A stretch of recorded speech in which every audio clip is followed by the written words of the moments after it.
బంగ్లాదేశ్లో హింస ఇంకా కొనసాగుతుంది. ఎవరైతే షేక్ హసీనా దేశాన్ని విడిచిపెట్టి వెళ్ళిపోయిన తర్వాత హిందువులపైన దాడులు కొనసాగుతూనే ఉన్నాయి. 27 జిల్లాలలో ఏకంగా హిందువుల ఇళ్ళు, వ్యాపార సంస్థలపై దాడులు కొనసాగుతున్నాయి. నిజంగా కొన్ని విజువల్ చూసినట్టయితే, మహిళల ఆర్తనాదాలతో ఉన్న విజువల్ చూస్తే నిజంగా గుండె తరుక్కుపోతుంది. ఇంతకీ బంగ్లాదేశ్లో ఏం జరుగుతుంది, నిజంగా హిందూ సంఘాలు అవ్వచ్చు, ఇక్కడ ఉన్నోళ్ళు ఎలా రియాక్ట్ అవుతున్నారు, ఈ విషయం మీద మనతో మాట్లాడటానికి హిందూ ధర్మ పరిరక్షణ కోసం పాటుపడుతున్న బంగారయ్య శర్మ గారు ఉన్నారు. బంగారయ్య శర్మ గారితో మాట్లాడదాం, మరిన్ని విషయాలు తెలుసుకుందాం. నమస్కారం శర్మ గారు. నమస్తే అండి. బంగారయ్య శర్మ గారు, నిజంగా బంగ్లాదేశ్లో ఏదైతే ఇంకా హింస కొనసాగుతుంది, అక్కడ హింస అక్కడ పక్కన పెడితే హిందువుల మీద దాడుల్ని ఎలా చూస్తారు? నిజంగా కొన్ని విజువల్స్ మనం చూసినట్టయితే గుండె తరుక్కుపోతుంది. ఏం చెప్తారు సార్ మీరు? చాలా అత్యంత బాధాకరమైన విషయం. కారణం ఏమిటి అంటే, ఇది ఒక దేశం కోసమో, దేశంలో ఉండేటటువంటి రిజర్వేషన్ల కోసమో, ఇంకో దానికోసమో గొడవ అన్నట్టుగా చూపించి కొన్ని రకమైనటువంటి శక్తులు అక్కడ ప్రత్యేకంగా పనిచేస్తుంది. జరిగినటువంటి గొడవ పేరు బయటికి చూపించింది ఒకటి, చేస్తున్నటువంటి పని ఒకటి. మొట్టమొదట అసలు ఇది దేశ విదేశాలకు సంబంధించినటువంటి వాటితో ఉన్నటువంటి కుట్ర కూడా ముడిపడి ఉంది. ఓకే, మేజర్ గా చాలా మంది ఏమంటారు అంటే, అల్ హింద్ అనేటటువంటిది ఒక పెద్ద నినాదం ఉంది. ఈ అల్ హింద్ ఏమిటయ్యా అంటే, ఈ మొత్తము భారతదేశాన్నంతా కూడా ఇస్లామైజేషన్ చేయడము అనేటటువంటిది అల్ హింద్ లక్ష్యం. మరి అల్ హింద్ అంటే భారతదేశమే కదా, బంగ్లాదేశ్ కి మనకి ఏమిటి సంబంధం? డెఫినెట్ గా ఉంది. ఎలా ఉందయ్యా అంటే, ఒకప్పుడు గనక ఈ దేశాన్ని విభజన చేయకపోయి ఉంటే, మత ప్రాతిపదికన బంగ్లాదేశ్ ఎక్కడ ఉంది? భారతదేశంలోనే ఉంది. పాకిస్తాన్ భారతదేశంలోనే ఉంది. అఖండ భారతంగా ఉంది. ఈ అల్ హింద్ అనే కాన్సెప్ట్ తోటే దీన్ని విభజన చేసి దాన్ని చేసుకున్నారు. తర్వాత పాకిస్తాన్ నుంచి అది విడిపడిపోయింది. అప్పటి నుంచి ఈ బంగ్లాదేశ్ని మళ్ళీ ఎలా ఆధీనంలోకి తీసుకోవాలి అనే ఆలోచన ఖచ్చితంగా అటు వర్గాలకి ఉంటుంది. విదేశాల నుంచి భారతదేశాన్ని ఎలా కట్టడి చేయాలి అనేటటువంటి ఉద్దేశ్యము మన నైబరింగ్ కంట్రీస్, మనతోటి ఎనిమిటీ మెయింటైన్ చేసేటువంటి వాళ్ళు అయితే చైనా అయి ఉండొచ్చు, లేదు ఇతరమైనటువంటి దేశాలు, వీళ్ళందరూ కూడా మాట్లాడాల్సినటువంటి వాళ్ళందరి ఆలోచనలకి యోగ్యమైనటువంటి స్థితి ఇవాళ మళ్ళీ ఏర్పడింది. ఈ అల్ హింద్ అనేటటువంటిది మెయిన్గా తీసుకొని వెళ్తున్నారు. ఇక్కడ ప్రధానంగా హిందువుల మీదే పనిగట్టుకొని దాడి చేయటం. ఇప్పటికి 12 గుళ్ళు ధ్వంసం చేశారు. దగ్గర కార్పొరేటర్ స్థాయిలో ఉన్నటువంటి హిందువుల మీద దాడి జరిగింది. మన దేశానికి, మన హిందుత్వానికి సంబంధించినటువంటి క్రికెటర్స్ లిటన్ దాస్ వ్యక్తిని వాళ్ళ ఇళ్ల మీద కూడా దాడి చేసి ఆస్తులన్నిటినీ ధ్వంసం చేసి తీసుకోవడం. ఆ అన్ని చోట్ల కూడా ఈ ఉగ్రవాద ప్రేరేపితమైనటువంటి చర్య మనకి సుస్పష్టంగా కనిపిస్తుంది. ఇవాళ మనం ఇంకా ఈ భారతదేశంలో మెజారిటీగా ఉన్నాం కాబట్టి ఈ మాత్రం సెక్యూర్డ్గా ఉన్నాము. డెఫినెట్గా ఇవాళ మనం గనక బంగ్లాదేశ్ని పాకిస్తాన్ని వీటన్నిటిని చూసి నేర్చుకోకపోతే ఈ అల్ హిందులు ఈ భారతదేశంలో కూడా జరుగుతుంది. హింద్ అసలు చేయాల్సిన పనే అది. వాళ్ళ మెయిన్ ఉద్దేశం 2047 కల్లా ఇది మొత్తం ఇస్లామిక్ కంట్రీ కావాలి అనేటటువంటి లక్ష్యంతో పనిచేస్తున్నారు.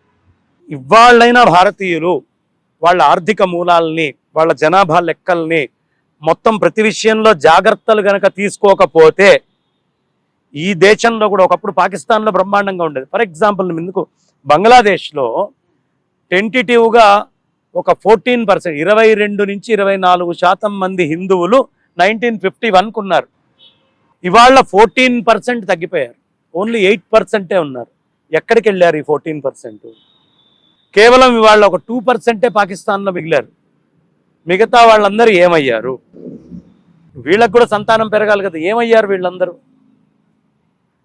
ఖచ్చితంగా చాలా స్ట్రాటజిక్గా మన మీద పనిచేస్తూ దాడులు జరుగుతున్నాయి. ఇవాళ ఈ ఘటన చూస్తే ఓ పక్కన అక్కడ హిందువులు రోధిస్తూ ఉంటే మనస్సు ఎక్కడ లేనటువంటి దుఃఖాన్ని చెందుతూ ఉంది. ఎట్ ద సేమ్ టైం ఇది ఒక కాషనింగ్ అలార్మ్. రోహింగ్యాల్ని మనం తెచ్చిపెట్టుకుంటాం. మీకు ఈవెన్ అమెరికా లాంటి కంట్రీస్ కూడా మానవ హక్కులు అని మాట్లాడేటటువంటి కంట్రీస్, ఫిలిప్పీన్స్కి సంబంధించినటువంటి ముస్లిమ్స్కి కొంచెం జరిగితే వాళ్ళకి వెంటనే కంటికి కనిపించింది. అవును, వెంటనే ఇమీడియట్గా కనిపించింది. కానీ ఇంత బంగ్లాదేశ్లో జరిగేటువంటి హిందువుల విషయానికి వచ్చేటప్పటికి ఎక్కడికి పోయినాయి ఈ హక్కులన్నీ? మీకు ఎక్కడైనా కనిపిస్తున్నాయా? ఎక్కడా లేవు. వాళ్ళు స్టేట్మెంట్ ఇచ్చారు, అమెరికన్ గవర్నమెంట్ ఏమని స్టేట్మెంట్ ఇచ్చారు? అయ్యా, ఇది షేక్ హసీనా మేనేజ్ చేయలేకపోవడం, తీసుకున్న తప్పుడు నిర్ణయాలు అంటూ షేక్ హసీనాకి అగెయిన్స్ట్గా వెళ్ళారు. కానీ హిందువుల మీద దాడి చేయొద్దు అని చెప్పలేదు. స్టేట్మెంట్ ఐక్యరాజ్య సమితి నుంచి కానీ ఎక్కడి నుంచి అయినా వచ్చిందా? వాళ్ళకి ఇవి ఏవీ కనిపించవు. అదే ఫిలిప్పీన్స్ అయినా గంట లోపల అమెరికా నుంచి స్టేట్మెంట్స్ వచ్చేసినాయి. రీజన్ ఏంటి అంటే భారతదేశంలోనే మనకు ఐక్యత లేకపోతే మిగతా దగ్గర నుంచి ఎవడెక్కడ మాట్లాడతాడు? కంటెంబడి నీళ్ళొచ్చేంతటి దారుణమైనటువంటి ఘటనలు ఇవాళ అక్కడ జరుగుతున్నాయి. 12 గుళ్ళు పాడైపోయినాయి. పాకిస్తాన్లో ఆల్రెడీ వేల సంవత్సరాలుగా ఉన్నటువంటి గుళ్ళని బాత్రూములుగా, వాష్రూములుగా మార్చి వాడుకుంటున్నటువంటి పరిస్థితి అక్కడ కనిపిస్తోంది. ఇప్పుడు బంగ్లాదేశ్ మీద ఇది రాజకీయమైనటువంటి కుట్ర, మతపరమైనటువంటి కుట్ర, అంటే ప్రత్యక్షంగా ప్రచ్ఛన్నంగా భారతదేశం మీద దాడి మేము చేయడానికి మేము ఎంచుకున్న మార్గము అని విదేశాల నుంచి మనకు చూపిస్తున్న ఘటన. నిజంగా సార్, దీని వెనక పాకిస్తాన్, దాంతోపాటు చైనా ఉంది. భారతదేశాన్ని దెబ్బ కొట్టాలంటే బంగ్లాదేశ్ను అధీనం చేసుకోవాలి, అక్కడి నుంచి బే ఆఫ్ బెంగాల్ అవ్వచ్చు, లేకపోతే ఇతర మార్గాల ద్వారా భారతదేశాన్ని దెబ్బ కొట్టడానికి పాకిస్తాన్, చైనా ఆడుతున్న డ్రామా అని చెప్పి మాట్లాడుతున్న పరిస్థితి. ఏమంటారు సార్ మీరు? ఖచ్చితంగా అనుమానం ఏముందండి, అల్ హింద్ అనే కాన్సెప్ట్ ఇప్పుడు తీసుకొని ముందరికి వెళ్తోందే పాకిస్తాన్. పైపెచ్చు అక్కడ పనిచేసిందంతా ఏమిటి? జమాతే ఇస్లామే కదా మేజర్గా పనిచేసింది. ఇవాళ బంగ్లాదేశ్ ఈ స్థితికి రావడానికి ప్రధానమైనటువంటి కూడా, ఒకవేళ అనుకున్నట్టు రిజర్వేషన్ ఇంకో ఎజెండా అయితే బాగానే ఉండేది, కానీ అది ఎజెండా కాదు.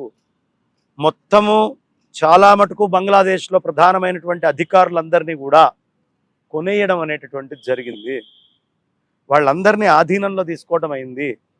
షేక్ హసీనా భారతదేశానికి చాలా ఫేవర్గా ఉంది. ఇప్పుడు సేమ్ సార్ అదే చెబుతున్నారు, ప్రో ఇండియా ఉంది. అందువల్లే ఇదంతా జరుగుతుంది అనుకోవచ్చా? అందువల్ల అని చెప్పడానికి వీల్లేదు. కారణం అదొక కారణం. మొన్న బంగ్లాదేశ్ లో స్ట్రాటజిక్ గా సముద్రం దగ్గర ఉండేటటువంటి ఒక అద్భుతమైనటువంటి డిఫెన్స్ పాయింట్ కి యోగ్యమైనటువంటిది భారతదేశానికి మెయింటెనెన్స్ ఒప్పుకున్నారు.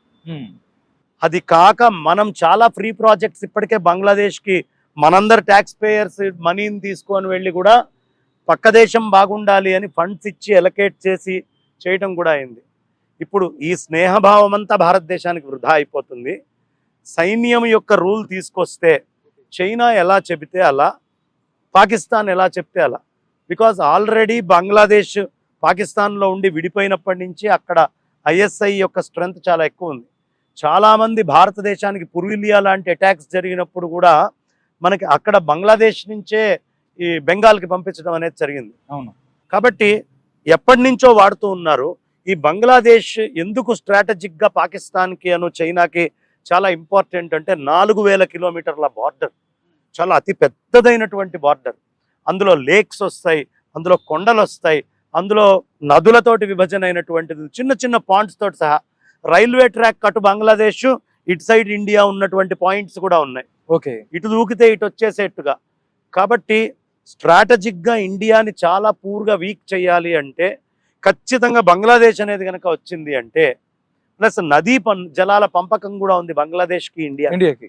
సో గంగా నది వెళ్ళేటటువంటిది బంగ్లాదేశ్కే ఎండింగ్లో చివరికి. ఇన్ని ఉన్నాయి కాబట్టి స్ట్రాటజిక్ అయినటువంటి దాడి భారతదేశం మీద చేయడం కోసము, ప్లస్ మతపరమైనటువంటి స్థితిని తీసుకొని వచ్చి ఒక పక్కన చైనా వాడి దేశంలో ఉయిగర్ ముస్లిమ్స్ అందరినీ ఉక్కుపాదంతో తొక్కుతున్నాడు. వాళ్ళందరికీ ఆడవాళ్ళు ఎవరు బుర్కాలు వేసుకోవడానికి లేదు, అందరూ మిడ్డీలు వేసుకోవాలి అని వాళ్ళకి అన్ని రూల్స్ పెట్టి, ఇస్లామిక్ బుక్స్ లేకుండా వాటన్నిటిని మార్చి వాళ్ళ పిల్లలకి చదువుకోవడానికి తర్వాత ఇస్లామిక్ కల్చర్ లేకుండా అటు చేస్తూనే ఇటు పక్కన ఇస్లాం అనేటటువంటి దాన్ని ఉసిగొల్పి ఎలా భారతదేశం మీద దాడి చేయాలి అనే అంశంలో